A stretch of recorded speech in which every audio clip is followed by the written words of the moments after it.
Hello. Ako po ay si Kuya Ben.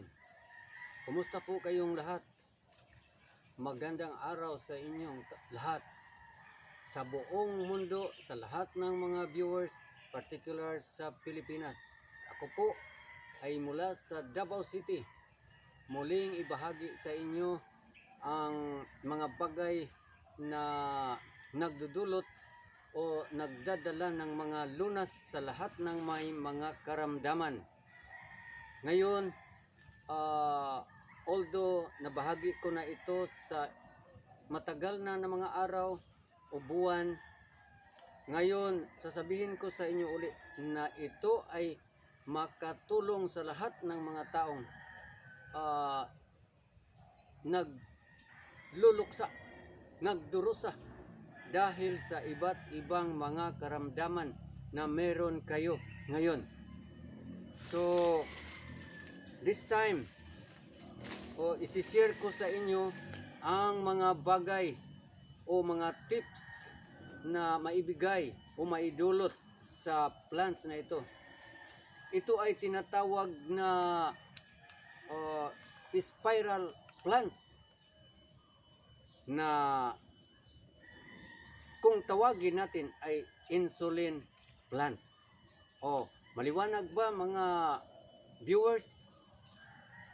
Ginawa ko ito uli dahil gusto kong makatulong at wala ng iba upang tayo ay maligaya, lalo na malapit na ang bagong taon, kaya ayaw kong may magkasakit. At gusto ko ring ma-alarm ang isa't isa sa inyo na bawal magkasakit para lahat tayo ay maligaya. At ang ating mga pananampalataya ng Diyos ay lalaki at dadami pa. Kaya ngayon, sasabihin ko sa inyo na itong plant na to ay kaya niyang lulusawin ang lahat ng mga fatty foods or elements na nandyan sa ating kalooban, sa ating katawan. Halimbawa, sa ating pancreas. Kasi pag diabetic na tayo, ang atakihin yan ay ang pancreas.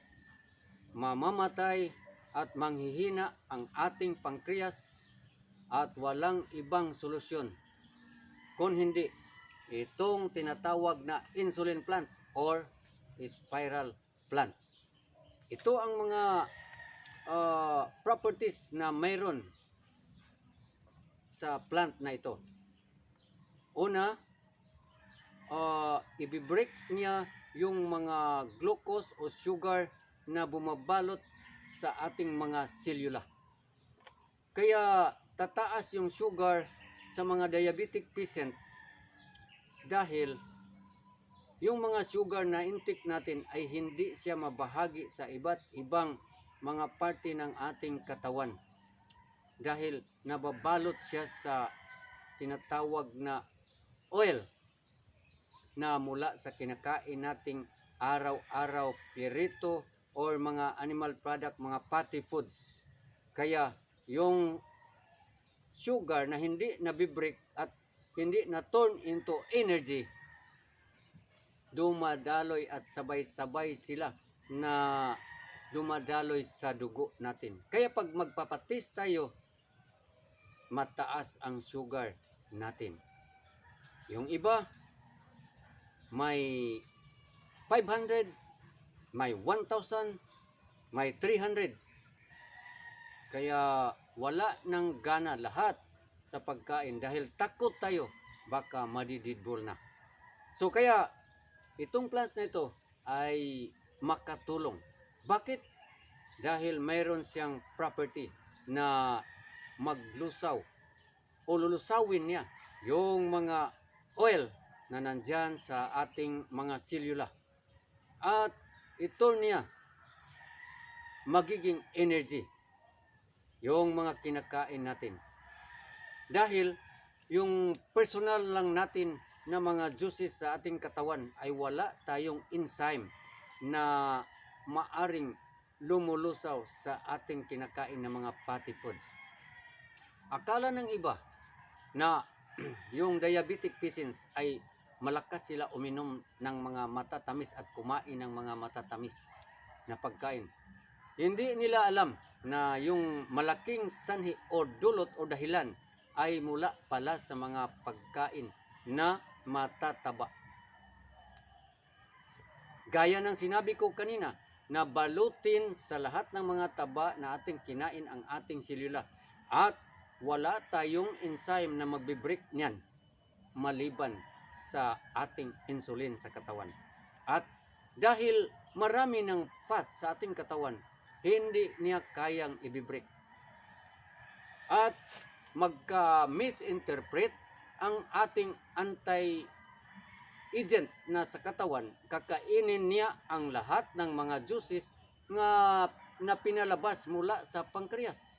Kaya yung pancreas ay manghihina dahil naubos na ang kanyang juice. Sa pamamagitan nito, spiral plants or insulin plants, ito ang mag-boost sa ating pancreas.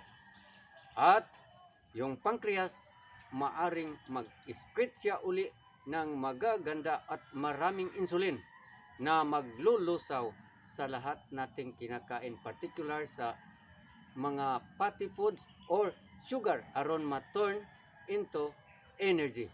Kaya maliban sa booster ito sa pancreas, magaling din ito maglinis sa ating kidney. Pag dumi na ang ating kidney, marumi, lilinisan niya sa pamagitan ng mga juices nito.